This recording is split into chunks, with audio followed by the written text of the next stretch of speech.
Hey guys, welcome back. तो चलो continue करेंगे। अब ये वाले वीडियो में हम बात करने वाले हैं जाइगल प्रीपेड ओशन सर्विसेज के जो क्वार्टर 3 के नंबर्स आए उनकी।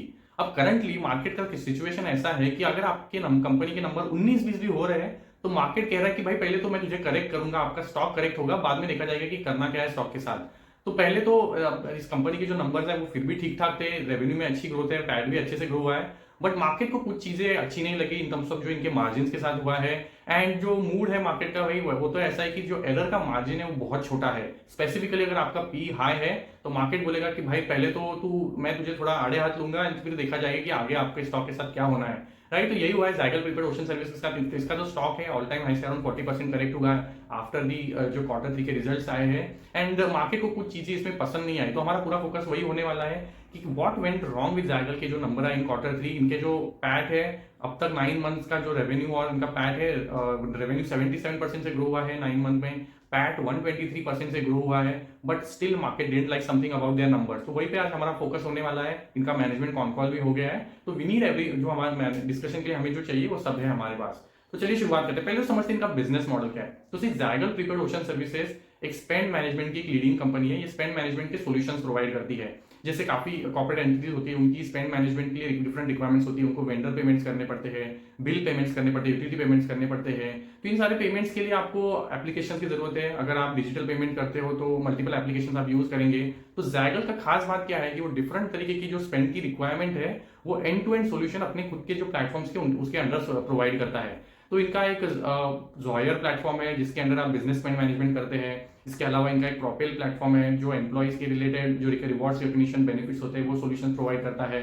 एंड देन इनका मल्टीपल एप्लीकेशन है, जैसे इनका एक एनालिटिक्स का डैशबोर्ड का प्लेटफॉर्म है जिसके थ्रू आप जो भी स्पेंड कर रहे हो मंथली, आप उसको एक अच्छे से मंथ के एंड में उसको ट्रैक कर सकते हो। फिर आप रिकंसिलिएशन कर सकते हो, ट्रैक कर सकते हो कि भाई कितना खर्चा एक्सपेक्टेड था, कितना हुआ है। एंड ये सारे प्रोसेस को ये ऑटोमेट भी करता है। तो आपको एक हेड काउंट की जरूरत नहीं कि भाई ये सारे जो स्पेंड है उनको ट्रैक करो, उनको फिर एट द मंथ एंड जब उनको पूरा एक्यूमुलेट करो जो डिफरेंट प्लेटफॉर्म के थ्रू आप कर रहे हो। तो ये सब कुछ without a head count automatically Zaggle क्या करता है करने के लिए आपको एक फैसिलिटी देता है। तो ये खास बात है। मतलब देर आर मल्टीपल एप्लीकेशंस या फिर जो सर्विस प्रोवाइडर्स है जो स्पेंड मैनेजमेंट के सॉल्यूशंस देते हैं, जैसे सोडेक्सो भी है।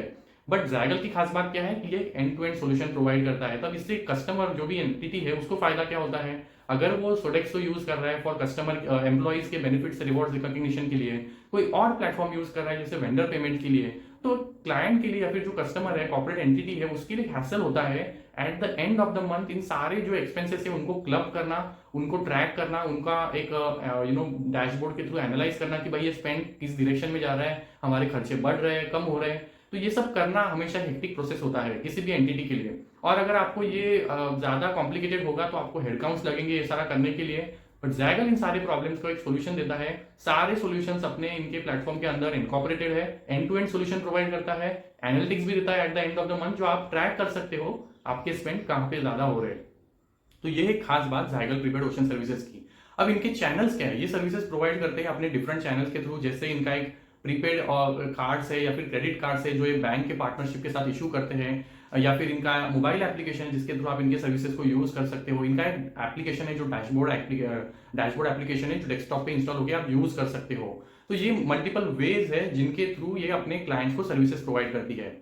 तो अगर इनके रेवेन्यू के स्ट्रीम्स को देखें तो जाइगल अपने रेवेन्यू के स्ट्रीम्स को 3 बकेट्स में सेपरेट करती है। जैसे मैंने बोला इनका एनालिटिक्स का प्लेटफॉर्म है, तो यहाँ से आने वाले रेवेन्यू को ये सॉफ्टवेयर फीस में, software as a service fee में मॉनिटर करती है, उसको बकेट करती है। इसके अलावा ये जॉयर एप्लीकेशन है जो वेंडर पेमेंट्स के लिए, इसको ये प्रोग्राम फीस के अंडर कैटेगराइज करती है। और तीसरा है जो प्रोपेल प्लेटफॉर्म है जहां से एम्प्लॉइज के जो होते हैं कोई भी कॉर्पोरेट एंटिटी के, उनको रिवॉर्ड्स रिकॉग्निशन करना है, टैक्स बेनिफिट्स वगैरह जो भी देना है, तो वो सब जो सॉल्यूशंस है वो अपने प्रोपेल प्लेटफॉर्म के अंडर ये कैटेगराइज करता है। तो ये 3 लार्ज इनके बकेट्स है जिसके अंदर इनके रेवेन्यू को कैटेगराइज किया जाता है। अगर इनके इस क्वार्टर के नंबर्स देखें तो इस क्वार्टर का इनका रेवेन्यू आया था 336 करोड़ जो 69% से बढ़ा था, एबिटा आया था 31 करोड़ जो 38% से बढ़ा था, पैट आया था 20 करोड़ जो 33% से बढ़ा था, मार्जिन आया था एबिटा 9.4 जो around more than 100 basis point से घटा था, एंड पैट मार्जिन अराउंड 6% जो भी अराउंड 150 बेसिस पॉइंट से घटा था।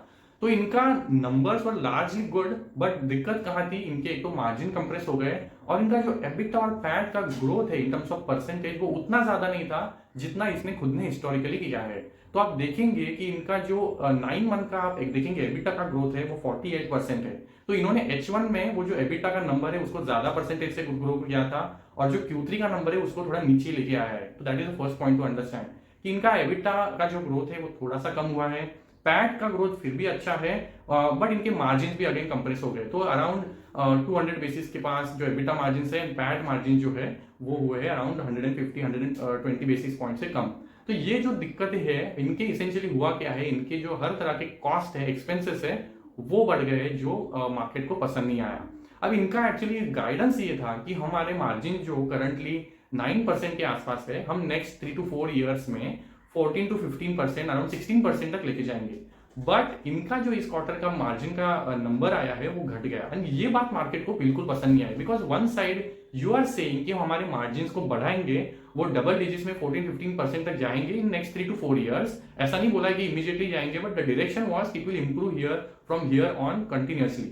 बट इस क्वार्टर में वो जो नंबर है वो घटा, एंड मार्केट को ये बिल्कुल पसंद नहीं आया, because you had guided for a higher margin, यहाँ से इंप्रूव होंगे जो मार्जिन, बट वो अच्छा नहीं लगा मार्केट को। अब ये हुआ क्यों है, तो आज हमारा पूरा फोकस उसी पे होने वाला है, बिकॉज इनके जो एक्सपेंसेस है वो सारे बढ़ गए थे।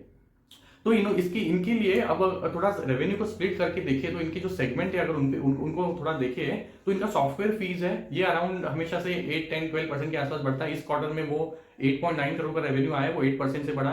प्रोग्राम फीस जो है इनका सेकेंड लार्जेस्ट है, वो 54% से बढ़ा, 135 करोड़ का आया। प्रोपेल प्लेटफॉर्म रेवेन्यू आया वो 192 करोड़ का आया, वो 87% से बढ़ा। सी अब इनका जो रेवेन्यू है, जो स्प्लिट है रेवेन्यू का, इसमें अब हमेशा ऐसा नहीं होगा कि इसी क्वार्टर में प्रोग्राम फीस जो है वो ज्यादा परसेंटेज से बढ़ सकता है। जैसे प्रीवियस क्वार्टर में program fees grew the highest by the in terms of percentage, but इस क्वार्टर में Propel platform has grown at a larger percentage. अब ये होता क्यों है, बिकॉज ये constantly every quarter they are adding new customer to their bucket, right. तो इनके जो क्लाइंटेल है वो कंटिन्यूसली बढ़ रहे हैं। Now the client that you are acquiring वो स्टार्ट में शायद जॉयर प्लेटफॉर्म ले ले एज अ सर्विस यूज करने को, या फिर प्रोपेल प्लेटफॉर्म ले ले, राइट। तो ये जो प्लेटफॉर्म के साथ किसी क्लाइंट को ऑनबोर्ड कर रहे हैं वहां पे वो रेवेन्यू आने वाला है। अब होता क्या है, ये जो जैगल है किसी क्लाइंट को ऑनबोर्ड करता है फॉर वन सॉल्यूशन या फिर one application to begin with, and then cross selling करता है। तो ये इनका एक खास बात है कि ये क्रॉस सेल करता है, अपसेल करता है अपने क्लाइंट्स को जो अपने एग्जिस्टिंग सॉल्यूशंस है। अब ये ऐसा क्यों होता है, बिकॉज यहाँ पर अगर क्लाइंट के पर्सपेक्टिव सोचेंगे, जैसे फॉर एग्जांपल इन्होंने डॉक्टर बत्रा को एज ए क्लाइंटेल ऐड किया, तो अभी डॉक्टर बत्रा ने सपोज इनका इस क्वार्टर में जॉयर एज अ प्लेटफॉर्म यूज करना शुरू किया। नाउ जॉयर यूज करना शुरू किया, बट इनके पास अभी जो इनके एम्प्लॉइज के लिए रिवॉर्ड्स एंड रिकॉग्निशन देने के लिए डॉक्टर बत्रा के पास मे बी करंटली कुछ और सोल्यूशन होगा, जैसे फॉर एग्जांपल सोडेक्सो हो सकता है। तो जब तक उनका सोडेक्सो के साथ जब तक पार्टनरशिप खत्म नहीं होता, इट कैनॉट ऑनबोर्ड और स्टार्ट यूजिंग ज़ायगल, राइट। तो इसलिए one application they start with one application, जैसे डॉक्टर बत्रा ने जोयर के साथ स्टार्ट किया है ज़ायगल के सर्विसेज को यूज करना।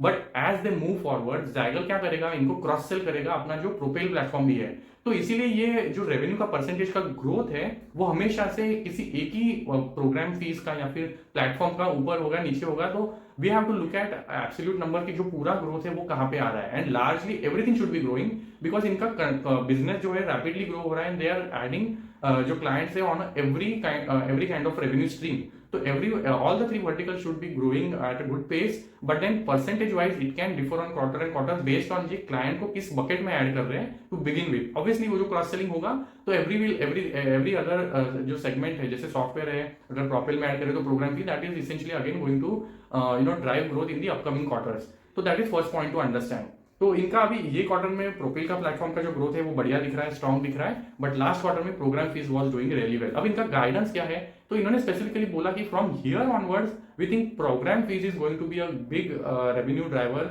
अब जॉयर था, इसके अंदर इन्होंने एक और सोल्यूशन को ऐड किया है जो इस क्वार्टर में इन्होंने मेंशन किया, जो लास्ट क्वार्टर में इन्होंने मेंशन नहीं किया था। इन्होंने नया सर्विस देना शुरू किया है, that is BROM branch recurring operating monthly expense. तो इन्होंने इसेंशियली क्या किया है, ये अपॉर्चुनिटी को अंडरस्टैंड किया ड्यूरिंग दिस क्वार्टर एंड इसका सॉल्यूशन प्रोवाइड किया है। तो ये अभी ब्रोम इसेंशियली है क्या, तो जो भी रिटेल चेन्स है, डिफरेंट रिटेल चेन्स है जिनके मल्टीपल स्टोर्स होते हैं या फिर शॉप्स होते हैं, उनको अपने डिफरेंट ब्रांचेस को एक्सपेंसेस को ट्रैक करना is again a very big challenge. उनको अगेन अपने जो पूरा नेटवर्क है उसके एक्सपेंसेस को ट्रैक करना, eight the end of the month उनको रिकनसाइल करना, उनको क्लब करना is always a big challenge. और जॉयर ने इस अपॉर्चुनिटी को टैप किया है, इन्होंने काफी सारे क्लाइंट्स को ऐड किया है ब्लिंकिट को ऐड किया है, इन्होंने जेप्टो को ऐड किया है जिनके डार्क स्टोर्स है।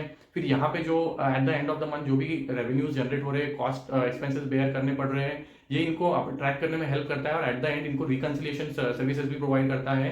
तो ये जो इनका ब्रोम प्लेटफॉर्म है that is gaining the momentum, ऐसा इनका कहना है, and that again is going to be clubbed under program fees. तो इनको यहाँ से काफी अच्छा होप है कि जो रेवेन्यू ग्रोथ बढ़ेगा, and that's why they are saying कि प्रोग्राम फीस यहाँ से ज्यादा परसेंटेज में बढ़ सकता है। इसके अलावा इन्होंने एक लार्ज कॉन्ग्लोमेरेट की बात की। अब सबसे बड़ा जो लार्ज कॉन्ग्लोमेरेट इंडिया में इन टर्म्स ऑफ रिटेल, मुझे तो रिलायंस ध्यान में आता है। तो इट माइट, अभी इन्होंने नाम नहीं लिया है, स्पेसिफिकली रिवील नहीं किया है, but I think it could be Reliance Retail, जो I think by large by by any means is the largest retail chain that we have, but will see as they reveal in upcoming जो इनके numbers आएंगे। But इन्होंने बोला कि उसको भी हमने ऐड किया है। नाउ इतने बड़े क्लाइंट्स को अगर आप ऐड करते हो तो इसका पोटेंशियल क्या है, तो इन्होंने बोला now such one conglomerate if we add the revenue potential is up to 55 to 60 crore from one conglomerate. ऐसे अगर हम 8-10 को ऐड करते हैं तो that itself is 500 to 600 crore opportunity from BROM, जो ये प्लेटफॉर्म सर्विस प्रोवाइड कर रहे हैं। That's how big it is. तो मल्टीपल लीवर्स है इनके लिए। तो मैंने एक्चुअली प्रीवियस वीडियोस में भी बात किया है इनके लिए लीवर्स कैसे काम करते हैं। तो ये जितने ज्यादा कस्टमर्स को ऐड करेंगे, those customers are going to use इनके जो एनालिटिक्स प्लेटफॉर्म है, वहां से सॉफ्टवेयर एज अ सर्विस वाली फी आएगी। दूसरा है ये जो कस्टमर्स को ऐड करें, इनके जो एम्प्लॉयज होते हैं वो सारे जैगल के यूजर्स है। जो जैगल का जो कार्ड है, प्रीपेड कार्ड है या फिर क्रेडिट कार्ड है या फिर मोबाइल एप्लीकेशन है, उसको यूज करेगा। तो ये यूजर जैसे ये यूज करेगा, इनके लिए ट्रांजैक्शन बनेंगे, वो यूजर स्पेंड करेगा। तो एवरी ट्रांजैक्शन भी इनको एक चार्ज कमीशन फी मिलता है जो बैंकिंग पार्टनर है उससे। तो ये इंटरचार्ज जो फीस होता है, ये जैगल के लिए रेवेन्यू होता है जो कंट्रीब्यूट करता है इनके प्रोग्राम फीस में, राइट। तो जितने ज्यादा कस्टमर्स उतना बड़ा यूजर बेस, जितना ज्यादा यूजर बेस वो जितने ज्यादा स्पेंडिंग करेंगे, उतना ज्यादा ट्रांजैक्शन होगा, उतना ज्यादा इनके लिए रेवेन्यू बनेगा। So these are all are the levers. And last, cross selling. तो जितने ज्यादा कस्टमर्स को अपने जो प्रोडक्ट्स और सॉल्यूशंस को ये क्रॉस सेल करेगा, that again is going to drive revenue growth for Zaggle. So these are the levers. अब इन्होंने इनका कस्टमर बेस कहां पे पहुंचा है, तो इनका जो कस्टमर बेस है अभी पहुंचा है 3300 पे। इन्होंने जो 18% से ग्रो हुआ है YOY, और जो क्लाइंट यूजर बेस है जो इनका एप्लीकेशन यूज कर रहा है, क्रेडिट डेबिट प्रीपेड कार्ड को यूज कर रहा है, वो पहुंचा है अराउंड 31,60,000। सो वो भी अराउंड 24% से बढ़ा है। तो अच्छा डिसेंट सा ग्रोथ इनके यूजर बेस में और कस्टमर बेस में भी हो रहा है। तो इस क्वार्टर में इन्होंने किन क्लाइंट्स को ऐड किया, तो देव एडेड अगेन मल्टीपल। एक तो पार्टनरशिप इन्होंने HDFC बैंक के साथ किया है for I think 3 to 5 years। इन्होंने मास्टर कार्ड के साथ पार्टनरशिप किया है। इसके अलावा इन्होंने स्ट्राडा करके परपेचुअल पार्टनरशिप किया है जो लॉन्ग लास्टिंग होने वाला है। तो मल्टीपल अब ये पार्टनरशिप्स हेल्प करती है टू ग्रो बिजनेस। अब मास्टर कार्ड के साथ इन्होंने इस क्वार्टर में किया, वीजा के साथ इन्होंने प्रीवियस क्वार्टर में अनाउंस किया था पार्टनरशिप के लिए। अब see these partner how are these partnerships helpful. जैसे इन्होंने अब वीजा के साथ पार्टनरशिप अनाउंस किया था, तो that was more keeping in mind कि इनको फॉरेक्स ट्रांजैक्शंस को भी सपोर्ट करना है। तो now Visa is going to help that. इसके अलावा इंटरनेशनल पेमेंट्स करने के लिए इन्होंने एक स्काइडो करके एक पेमेंट गेटवे है, उसके साथ टाई अप किया था लास्ट क्वार्टर में। So it is actually going into different direction जहां से ग्रोथ आ सकता है। इंटरनेशनल पेमेंट्स या फिर जो फॉरेक्स पेमेंट्स है, अभी तक इससे जो आने वाला रेवेन्यू है इसको ये क्लासिफाई नहीं करता है, because that part is still smaller. But ये सारे जो पार्टनरशिप्स ये कर रहा है, that is going to add that growth. So that is how we have to understand कि ये पार्टनरशिप्स है ये रेवेन्यू ग्रोथ के लिए एड करने वाली है। इसके अलावा इन्होंने किन क्लाइंट्स के बारे में बोला, तो again multiple clients such as Blinkit, Zepto, Canfin Homes, Big Basket, Mumbai Metro, Mahindra First Choice, Hitachi India. So lot many, these are just the big names that they have mentioned, and lot more they have added in the quarter gone by, like the quarter 3. तो everything is going good for them. अब जो हम specific point पे आते हैं कि market को क्या पसंद नहीं आया, तो if you now look at there P&L, इनका रेवेन्यू ग्रो हुआ है 69% के आसपास। बट अगर आप देखेंगे कि इनका जो ग्रॉस मार्जिन है, जो ग्रॉस मार्जिन है वो कम हुआ है फ्रॉम 51.3 to 44.8। तो nearly 500 basis point two 550 basis point से इनका जो ग्रॉस मार्जिन है वो कम हुआ है। अब ये कम क्यों हुआ है, बिकॉज ऑफ इनका जो कॉस्ट ऑफ रिडेम्पशन है, पॉइंट रिडेम्पशन है या फिर गिफ्ट कार्ड है, that has gone up by around 70%। तो जो एक्सपेंसेस है वो फर्स्ट तो ये है कि जो ज्यादा बढ़े। अब ये क्यों होता है पहले तो वो समझना जरूरी है। सी अब जब भी आप किसी क्लाइंट को ऑनबोर्ड कर रहे हो और उसके जो सारे एम्प्लॉइज है आपके सर्विसेज को यूज करेंगे, तो आपको उनको इंसेंटिवाइज करना पड़ेगा आपके प्लेटफॉर्म पे आने के लिए। आपका जो कार्ड है वो स्वाइप करने के लिए आपको इंसेंटिवाइज करना पड़ता है, राइट। हमने भी ये सब देखा है। जब गूगल पे आया था मार्केट में first time, Paytm they were new in the market, they were rewarding us. Every transaction के पीछे कुछ ना कुछ कैशबैक आता था, कुछ ना कुछ गिफ्ट कार्ड आता था। वो सब अभी उनके लिए बंद हो गया, but Zaggle is still in the new phase. तो जितने सारे क्लाइंट्स को ऑनबोर्ड करेगा, यूजर्स को ऑनबोर्ड करेगा, तो ये फर्स्ट टाइम तो आपको इंसेंटिवाइज करना पड़ता है। तो यही वो गिफ्ट पॉइंट्स और रिवॉर्ड्स का जो रिडेम्पशन हुआ है इस क्वार्टर में, because this was again a period जहां पे थोड़ा फेस्टिवल पीरियड होता है, काफी सारे जो एम्प्लॉयर्स होते हैं अपने एम्प्लॉयज को ये सारी गिफ्ट कार्ड्स वगैरह देते हैं, राइट। तो इनका रिडेम्पशन इस क्वार्टर में बढ़ जाता है। दैट्स वाई ये वाला जो नंबर है ये 70% के आसपास बढ़ा है, जिसकी वजह से इनके मार्जिन पे, ग्रॉस मार्जिन पे फर्स्ट जो पॉइंट है वो प्रेशर आया है। Now this is a natural cycle, क्योंकि आप इतने स्पीड से ग्रो हो रहे हो, तो ये वन टाइम तो आपके थोड़े टाइम के लिए जो ये प्रेशर है इन टर्म्स ऑफ जो रिडेम्पशन है वो आने वाला है, right. We have to understand that it is growing in line with the जो रेवेन्यू ग्रोथ है। अब जितने ज्यादा यूजर बेस को ऐड करेंगे, वो रिडेम्पशन करेंगे, तो ये परसेंटेज भी थोड़ा बढ़ेगा, but that is in line, ऐसे मैनेजमेंट का कहना है। अब थोड़ा अगर नीचे जाए पीएनएल में, तो आप देखेंगे कि इनका एम्प्लॉय बेनिफिट एक्सपेंसेस बढ़ा है। तो आप see now Zaggle is growing at a large space, this as a company itself is growing. तो आप इतने स्पेस से जब ग्रो करते हो तो आपकी एम्प्लॉयज की नीड भी बढ़ती है, आप ज्यादा हायरिंग करते हो, तो इनका एम्प्लॉय बेस बढ़ा है। तो इनका एम्प्लॉय बेस बढ़ा है, तो ऑब्वियसली एम्प्लॉय के रिलेटेड जो एक्सपेंसेस है वो बढ़ेंगे, that's why that number has gone up. इसके अलावा जो इंसेंटिव एंड कैशबैक है, एज आई ऑलरेडी मेंशन्ड, कि ये भी बढ़े हैं। अदर एक्सपेंसेस बढ़े। अब अदर एक्सपेंसेस क्यों बढ़े हैं, तो इन्होंने कुछ रीजनिंग दिया। तो सी इनका हैदराबाद में ऑफिसेस है, तो इन्होंने अपने सारे ऑफिसेस को मर्ज करके हैदराबाद वाली फैसिलिटी, एक सिंगल फैसिलिटी अब एस्टैब्लिश की, इनकी जो खुद की ऑफिस है। तो अब वहां पे क्योंकि नया ऑफिस आपने एस्टैब्लिश किया है, बनाया, तो वहां पे भी एक्सपेंसेस बढ़े हैं, दैट इज वाई इनके अदर एक्सपेंसेस स्पाइक अप हुए। इसके अलावा आप देखेंगे इनका डिप्रिसिएशन का नंबर भी डबल हो गया है। Now why that has happened, because आपकी जो नई फैसिलिटी है वहां पे आपका डिप्रिसिएशन बढ़ेगा, तो दैट्स वाई अब वो डिप्रिसिएशन का नंबर भी है जो थोड़ा बढ़ गया है कंपेयर टू लास्ट ईयर। तो ये सारे आप देखेंगे पीएनएल में इनके जो एक्सपेंसेस है वो थोड़े स्पाइक अप हुए हैं, and some of them are like maybe one off type of expenses that have gone up specifically for this quarter and might not be repeating or recurring in the upcoming quarter। See, आप जो ये cost जो benefit दे रहे हो, redemption points दे रहे हो, या फिर जो ये कैशबैक्स दे रहे हो, these are not going to repeat forever।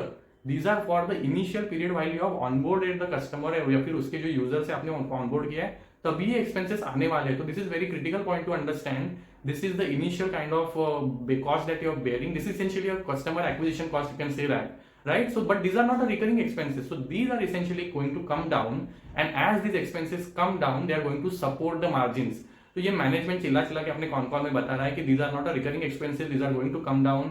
Management tried hard to explain कि these are going to come down and we are going to experience a phase where our margins are continuously going to expand starting from next quarter Q4 itself।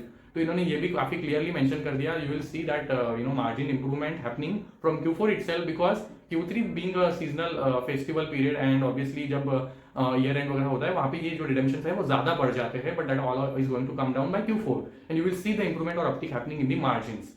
तो ये सारे points थे। अब and एक और point था जो कुछ डिस्कशन हुआ कि भाई बजट में जो focus more is towards incentivising जो न्यू टैक्स रिजीम है। अब इनके लिए जो मिल पासेस या फिर कूपन्स अपने जो कस्टमर्स होते हैं अपने एम्प्लॉयज को देते हैं, तो is that going to be an impact, because वहां पे कुछ डिसकंटिन्यूएशन होता है, या फिर अगर ओल्ड टैक्स सिस्टम है suppose that gets cancelled all together itself, so is that going to be an impact. तो ये एक वरी था, तो मैनेजमेंट ने अपफ्रंटली अपने जो कॉन कॉल है उसमें एड्रेस किया। तो इनका कहना है कि मिल पासेस या फिर कूपन्स के थ्रू जो रेवेन्यूज आता है इनको, वो hardly 4 to 5% of entire revenue है, तो that is not going to have any material impact. तो ये एक पॉइंट था जो डिस्कशन हुआ था, तो देखना पड़ेगा। सी अब इनके जो नंबर से मुझे एज पर इनका जो कॉन कॉल में डिस्कशन हुआ, जेन्युइनली आई फील कि these are kind of expenses that have gone up as per जो इनका बिजनेस में ग्रोथ आ रहा है, and some of them are not going to even recur. तो इनको अच्छा खासा स्कोप है यहाँ से अपने मार्जिन्स को आगे ऊपर लेके जाने में इजी हो सकता है। आप सी इवन एज इन्होंने क्या बोला कि since now we have combined all our offices into single building, तो that is also going to drive us some of synergies. हमारी जो टीम से they are going to work with more collaboration, तो यहाँ से भी अच्छा खासा हमको बेनिफिट मिलेगा in terms of growing at a rapid pace। So these are all the benefits they are going to accrue in the upcoming quarters, so we'll have to track them closely, but this is essentially what actually markets didn't like। एक तो जो है इनके expenses ज्यादा बढ़े, and ये अपने जो खुद का गाइडेंस था कि हम हमारे मार्जिन को बढ़ाएंगे उससे थोड़ा सा डेविएट हो गए temporarily, but we'll have to track कि आगे चल के can they still meet up जो इनका खुद का गाइडेंस है मार्जिन को इंप्रूव करना। सी अब जो इनका गाइडेंस है अगर उसकी बात करें, तो इन्होंने Q1 में अपने गाइडेंस को जो start of the financial year 40 to 45% का था उसको बढ़ा के 45 to 50% किया था। क्वार्टर 2 के रिजल्ट्स के बाद इन्होंने बोला था हमारे रेवेन्यू का गाइडेंस होगा 50 to 55%। अब क्वार्टर 3 के रेवेन्यू जब नंबर्स आ गए, इन्होंने अपने रेवेन्यू के गाइडेंस को अगेन अपवर्ड रिवाइज किया है from 50 to 55 now to 58 to 63%। तो इन्होंने अपने कंटिन्यूसली रेवेन्यू के गाइडेंस को अपवर्ड रिवाइज किया है। रेवेन्यू के साथ साथ मार्जिन के लिए बोला है 14 to 15% हम नेक्स्ट 3 to 4 ईयर्स में पहुंच जाएंगे। अब चलो देखते हैं क्या ऑन ट्रैक है क्या। तो 9 मंथ्स का जो नंबर है 77% से रेवेन्यू ग्रोथ हुआ है, तो they are well on track, maybe ahead of जो इनका खुद का गाइडेंस है। पैट का ग्रोथ इस पीरियड में 123% है, तो इनको थोड़ा बहुत लेवरेज भी मिला है। तो सी इनका जो खास बात यही है कि ये जो प्लेटफॉर्म सर्विसेज प्रोवाइड करने वाली कंपनीज होती है, जो एक सॉफ्टवेयर बेस्ड होती है, इनके लिए मेजॉरिटी कॉस्ट होता है वन टाइम आपने जो सॉफ्टवेयर या फिर प्लेटफॉर्म है वो बना लेना, जो इन्होंने कर लिया है। तो अगर आप देखेंगे FY22 में इनके मार्जिन, FY22 जब आईपीओ के बाद इन्होंने काफी ज्यादा अपना मनी स्पेंड किया था इन डेवलपिंग दिस जॉयर एंड स्ट्रॉपिल काइंड ऑफ प्लेटफॉर्म, तो इनके जो मार्जिन है वो हिट हो गए थे। तो historically they were doing 15-16%, but they came down because of जो एडिशनल कॉस्ट इनको अपने प्लेटफॉर्म को डेवलप करने में लगी थी। Now they are saying we are going to go back to दो historical margins. So this was temporary phase, and they are saying we are going to go back as we gain and benefit out of all the platform that we have already built, because ये additional cost platform software build करने का अब आगे चल के नहीं आएगा। तो जो भी रेवेन्यू आएगा हम हमारे जो ग्रॉस प्रॉफिट है उनको बढ़ाएंगे, and that is going to essentially flow down to our EBITDA and PAT. तो ये इनका सिंपल सा गाइडेंस है, ठीक है। तो इनके अगर हम नंबर्स को या फिर इनके जो क्वार्टर का परफॉर्मेंस है अगर उनको समराइज करें, तो कंपनी एक्सट्रीमली डूइंग वेल। मतलब इनका डेफिनेटली स्टॉक का पिटाई हो गया है, 40% ऊपर से गिरा है, बट ये इसेंशियली पीई करेक्शन हुआ है बिकॉज मार्केट को पसंद नहीं आया कि भाई आपके मार्जिन कैसे खराब हो गए इतने ज्यादा, राइट। बट देखना पड़ेगा आप क्वार्टर 4 इनके लिए कैसे जाता है, क्योंकि अब इन्होंने कुछ एक्विजिशन करने का भी अनाउंस किया है। 600 करोड़ का तो इन्होंने QIP किया था। अब दैट 600 करोड़ का अमाउंट जो इन्होंने खड़ा किया है उसको यूज करने वाले हैं टू एक्वायर कंपनीज। तो ये 5 कंपनीज को टारगेट कर रहे हैं that they are going to acquire. उनमें से 3 तो इनका कहना है कि करंट जो कैलेंडर ईयर 25 चल रहा है उसी में एक्वायर कर लेंगे। They are in advance talks to acquire 3 companies. तो ये अनाउंस करेंगे। One of that acquisition might just happen in the Q4 itself, they can announce that, but next जो 2 है वो अगले Q1 से Q2 के आसपास हो सकते हैं। तो 3 companies they are targeting, and these are again not going to be a smaller acquisition, these are going to be a quite considerable acquisition जो मार्जिन एक्टिव होने वाले from the start of day one itself. तो that is again जो अगर market is kind of is worrying कि भाई margin active है कि नहीं, तो that company already clarified these are going to be extremely margin active from day one itself. तो देखना पड़ेगा how that pans out, but overall अगर देखें तो numbers were still good. Margin थोड़ा हिट हुआ था, बट इट्स नॉट लाइक कि कुछ बहुत बड़ा कुछ गड़बड़ हो गया इनके नंबर्स में। Will see and track in the Q4 as well how they perform. तो चलो यही तक रखते हैं। Let me know if you have any query, I can address those in the upcoming video. Thank you so much.